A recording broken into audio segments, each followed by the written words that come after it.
আলাইকুম প্রিয় দর্শক মণ্ডলী, আমি মোহাম্মদ আমিরুল ইসলাম, জেলা নাটোর, থানা বড়াইগ্রাম, গ্রাম তালকুন্ডুপাড়া। লতিরাজ কচু, এই লতিরাজ কচু বিষয়ে কিছু আলোচনা করব। আপনার কোন জমিতে লতিরাজ কচু চাষাবাদ করবেন, কি সার ঔষধ দেবেন? লতিরাজ কচু মূলত নিচু জমি, অর্থাৎ একদিন পানি দিলে সপ্তাহে দেখা যায় যে 4 দিন 5 দিন বেঁধে থাকে, অথবা মাটিটা ভেজা থাকে।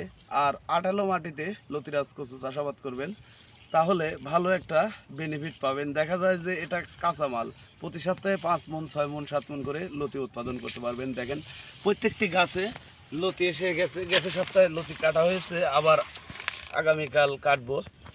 মানে প্রতিটি গাছেই দেখা যায় যে 1 বিঘা জমিতে 4200 গাছ থাকে, তাহলে একটা করে লতি কাটলেও দেখা যায় ওই জমিতে 5 মণ 6 মণ করে লতি কাটা যায়।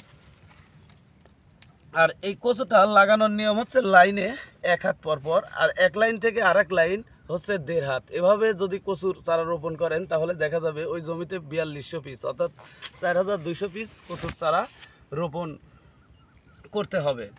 তে আর আপনারা মূলত ডিএপি সারটা ব্যবহার করবেন এবং ইউরিয়া সার ব্যবহার করবেন, সাথে আপনারা দস্তা ব্যবহার করবেন। তাহলে কচুর গাছটাও কালো থাকবে, লতিটাও মোটা তাজা হয়ে বের হবে। দেখা যায় ওই লতিটা গাছ থেকে বের হওয়ার 1 সপ্তাহ পরে ওই লতিটা আপনারা কাটতে পারবেন।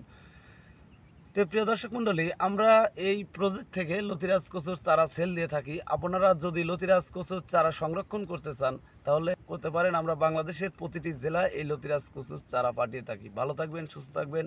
আসসালামু আলাইকুম।